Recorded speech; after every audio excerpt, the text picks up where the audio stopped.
อ่ะตอนนี้ก็ให้เด็กๆทยอยย้ายของมานะท่านปลั๊กปลั๊กไฟกับเสียบพัดลมกับเอาปลั๊กพ่วงมันเอาไปย้ายตู้เย็นโอ้กระทืบหัวหมาเลยพี่น้องเอ้ยโหดจริงๆไอ้ส้มนี่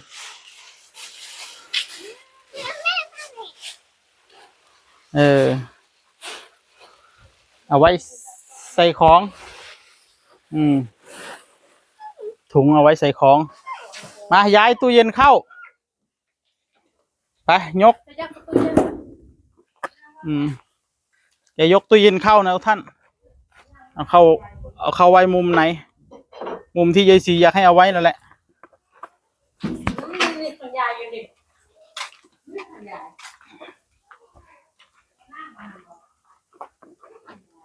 บ้านหลังโน้นย้ายออกแล้วก็ถอดปลั๊กเลยเด้อมันมีปั๊มน้ำอยู่เลยเนาะต้องเสียปั๊มน้ำอีกไปยกไว้ยังบ่เงียบออกไปหุ่นก่อน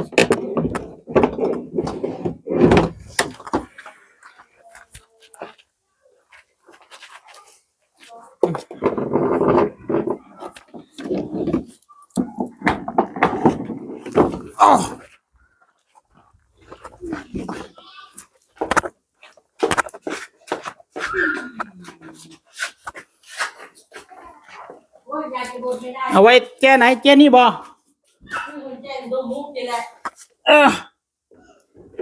ไว้ข้างๆประตูเลยเนาะหรือว่าใดหรือว่ามุมนี่โอ้ปลั๊กไฟมันสิบถึงเลยเนาะมุมยกเสียบยกอันนี้บ่หรือว่าขยับไปพุ่นอีกยับไปพุ่นอีกก็ได้ยับมาปลั๊กไฟจะนักเจาะนะถึงบ่ลองดูถึงถึงบ่เสียบหรือว่าอย่าไปมุมพุ่นเลยฮะอย่าไปมุมเลยบุญดูได้ยังบ่อย่าตูดได้ยกได้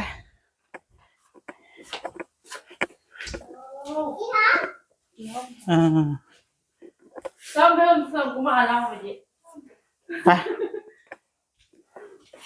ยกบุญดูปลั๊กไฟมันเป็นตาได้อีกจังหน่อยบ่โอ้ตึงเลยเฮ้ยเป็นนี่บ่หรือว่าหรือว่าชี้เอาปลั๊กพ่วงมาเอาติดมุมเลยเนาะเอาปลั๊กพ่วงเลยสินะเอามุมเลย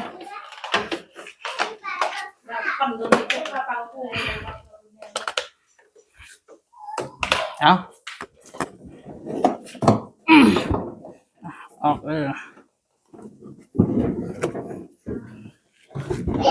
นี่บ่แบบนี้บ่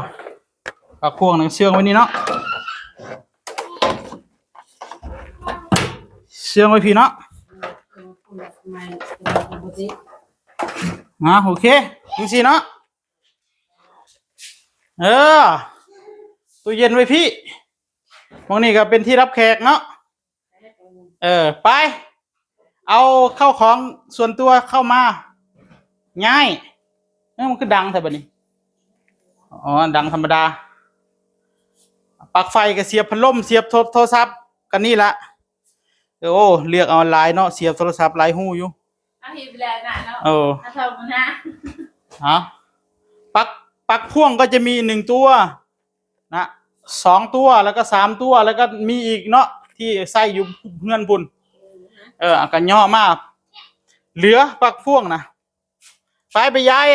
พวกเสื้อผ้าเข้ามาโลดเอาเสื้อผ้ามาแขวนเด้อนี่ราวแขวนผ้านะเอามาแขวนเอาไว้ในนี้ของยายศรีก็คือกันได้ยายศรีเด้อเอาใส่ไม้แขวนเสื้อเข้ามาเลิศมื้ออื่นนะเอามามื้อนี้ซะมันจะได้ดูสวยงาม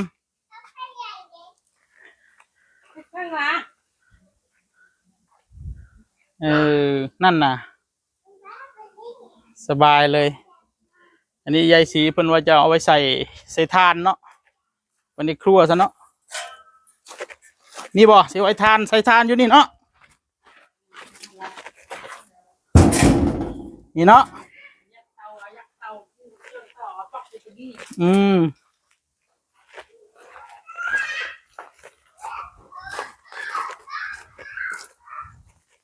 เอาเสร็จได้บัดนี้ได้นอนได้คืนนี้นะพากันนอนได้คืนนี้พากันย้ายเข้ามานอนตรงนี้บ่แม่นเฮ็ดเฮือนให้แล้วแล้วบ่พากันนอนเด้ติดตูแล้วสบายเลยเมาโดดโลดเต้นเบัดมือเบัดขึ้นโชคดีที่มันเป็นบ้านปูนไม่งั้นเป็นบ้านไม้นี่คือสิตั้งเลยนั่นดิเอาละบัดนี้เบิ่งแล้วน่าสิเย็นเร็วๆนี้ผ้าปูแต่ไม่เป็นไรมีผ้าปูอยู่เดี๋ยวอีกอาทิตย์2อาทิตย์ก็ซักน่าสีไฟปูสีดำเนาะเมานี่ต้องเอาเป็นสีเทามันยังไม่เปื้อน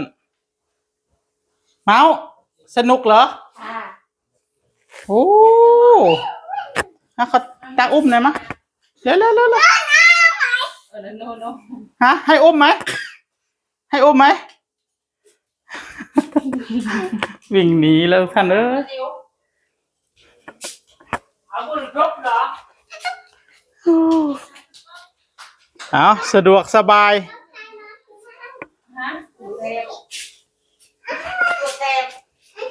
ของยายศรีก็จะมีเตียงนอนนะทุกท่านหรูหราของยายศรีจะมีเตียงนอนหรูหราไปย้ายของมาเอาพวกของที่เราใช้ส่วนตัวแล้วก็ถ้าเป็นไปได้ไปซื้อชั้นวางของในร้านทุกอย่าง20นะเอาเป็นชั้นพลาสติกนะมาวางใส่ของใส่ยังไว้ใส่เครื่องสำอางใส่ยังไว้ถ้ามีเงินก็ซื้อตู้เสื้อผ้ามาสักตู้นึงไม่ต้องใส่ก็ได้ตู้เสื้อผ้านะใส่แค่เสื้อผ้านี่ก็พอแล้วนี่ใส่งานเลยแนวปลั๊กไฟก็ได้ไปตัดให้ยายซีน้ำเพื่อจะเสียบพัดลมเสียบยังหรือว่ายายซีบริเสียบก็ต้องใส่เก็บไว้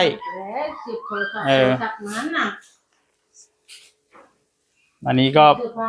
ปลั๊กไฟผมก็มีมาให้จุดเดียวนะท่านเวลาจะเสียบโทรศัพท์หรือว่าเสียบอย่างอื่นที่มากกว่า1ก็คือต้องพ่วงนะถ้าเสียบแค่โทรศัพท์ก็เสียบทิ่มไว้นี่เลยก็ได้ไม่ต้องพ่วงก็ได้ขับรถใส่พัดลมนะอันใส่พัดลมก็แล้วแต่ดูราพี่น้องเอ้ยดูรามาเห่า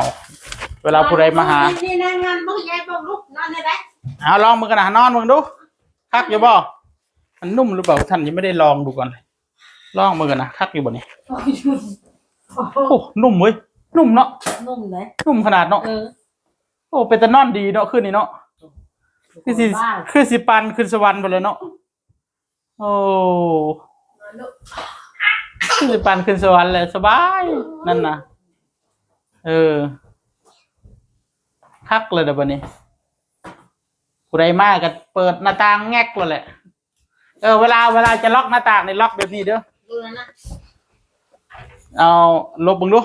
สิล็อกให้เบิ้งนี่เวลาเขาปิดแล้ว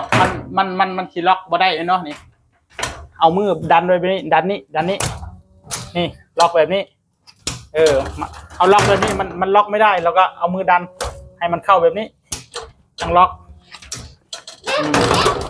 ดันให้มันแนบแบบที่ค่อยล็อกนะดันให้มันสุดเผื่ออยากล็อกดอกวะแต่บ่ล็อกก็โอ้เย็นได้เปิดปุ๊บเย็นปั๊บกลางคืนเวลานอนก็ยังซี่เลยบ่อยากให้เขาซ่องเวลาเขานอนนะนี่แหละปิดไว้อย่างซี่แล้วก็เปิดมุ้งเลือดเอาไว้ให้ลมมันเข้า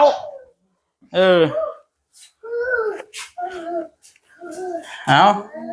อย่าลืมเอาผ้าเอาอย่างมาแขวนไว้เด้อเอาผ้ามาพัดลมที่มีอยู่ก็เอามาตั้งเลยสบายเอา